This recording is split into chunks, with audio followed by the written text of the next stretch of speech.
Every winter, hundreds of thousands of birds fly thousands of miles from chilly Siberia to find a warmer destination to spend the winter.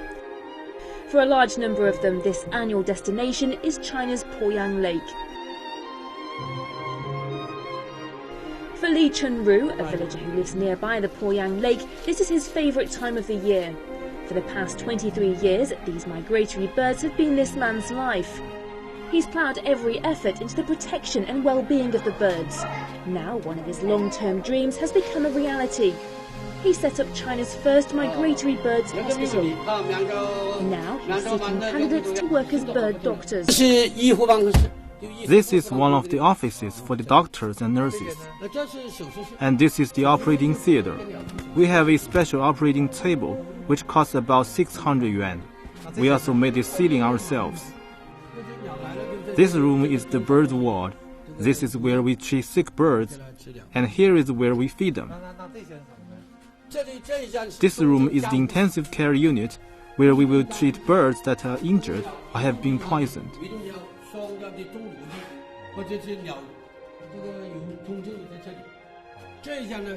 This is the recovery room. We have already treated 2 birds here. 66-year-old Li is a retired rural doctor. Li first started using his spare time to collect sick or injured birds around the lake many years ago. He would then treat them using his medical skills. In 1983, the Poyang Lake Nature Reserve was established. Inspired by the progress, Li decided to give up his full-time job and become a full-time bird keeper at a nearby bird protection centre. Although his hospital has yet to be officially open, he's already welcomed 2 patients, 1 swan goose and 1 bean goose. The bird's wing was injured, so it was unable to fly. I gave it some medicine. We are hoping that it will be able to fly again after around 20 days. Poyang Lake is the world's largest winter habitat for migratory birds.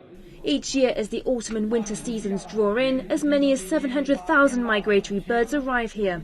An astonishing more than 98% of the entire world's white crane population and more than 80% of the oriental white stork choose this place as their winter home. However, the huge flocks of birds have also attracted the attention of hunters. In the past, hunters from nearby villages have used a number of means, such as bird nets and poison, to capture the birds and sell them for their meat. One of the biggest challenges Li has had to face is fighting against these poachers. I was out one evening around the lake. The moon was bright, so it wasn't particularly dark. I saw a figure amongst the trees, so I shouted, "Who's there?" Then I saw 3 men appear. One of them took out a knife, so I ran away. I got home and called some people to come and help me catch the men. They had been trying to steal several baby birds and some birds' eggs. After 23 years of the same routine, Li has fallen into the habit of patrolling the lake at least twice a day. During the summer, he pitches a tent in the nearby mountains so as to be closer to the birds.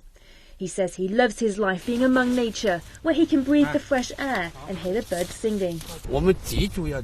I have to make sure I'm extra alert on 3 kinds of days: foggy days, windy days, and rainy days. This is because migratory birds are more easily captured in foggy and windy weather, and more easily poisoned on raining days. Li's passion for bird protection has inspired his fellow villagers to do more to protect the migratory birds. Li has even organised his own migratory bird protection group. I was brought up near the Poyang Lake, so I've loved birds from a very young age. Humans and birds live on the same planet, so we should protect them as our companions. Where there is not enough food for the birds, I will often feed them using my own rice.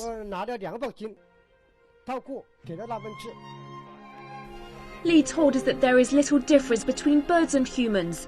As Buddha said, saving a life is better than building a pagoda of 7 stories. Li just wants to do something to help these beautiful creatures live on for many years to come.